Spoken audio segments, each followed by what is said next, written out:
ఓషో మాటల్లో ధ్యానం. దేవుడిని వెతకకు, ధ్యానాన్ని వెతుకు, దేవుడు నీ వెంటే వస్తాడు. ధ్యానం అత్యున్నత ప్రేమ, నీ స్వీయ ఉనికిపై ప్రేమ. ధ్యానం స్పష్టతనిస్తుంది, ధూళి లేని అద్దంలా. ధ్యానంలో నీవు అస్తిత్వం నుండి వేరుగా లేవు, నీవే అస్తిత్వం. తల నుండి హృదయానికి ప్రయాణం ధ్యానం. ధ్యాని అయిన వాడు విశాలమైన, నిశ్శబ్దమైన, నిర్మలమైన ఆకాశంలా ఉంటాడు. ఒంటరితనాన్ని ఏకాంతంగా మార్చేదే ధ్యానం.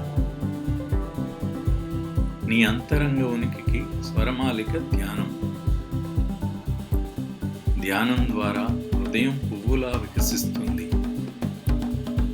నిశ్శబ్దంగా, జాగ్రత్తగా, అవగాహనతో ఉండు, అదే ధ్యానం. ధ్యానం అంటే చేయగలము అనుకునేది కాదు, అది మీ ఉనికే.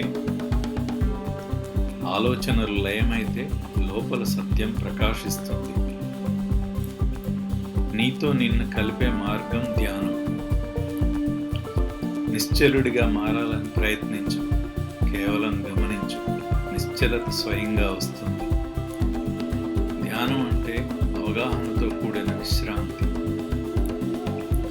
ధ్యానంలో చేయువాడిగా కాదు, ఉనికిగా నీవు లీనమవుతావు. ఆలోచనల నుండి విముక్తి పొందే ద్వారం ధ్యానం. నిశ్శబ్దం అనేది అస్తిత్వ భాష. ధ్యానం నిన్ను అక్కడికి తీసుకెళ్తుంది. మనస్సుతో పోరాడకు, దాన్ని కేవలం గమనించు. గమనించడమే ధ్యానం. ధ్యానం అనేది అవగాహనలో ఉండే కళ మాత్రమే.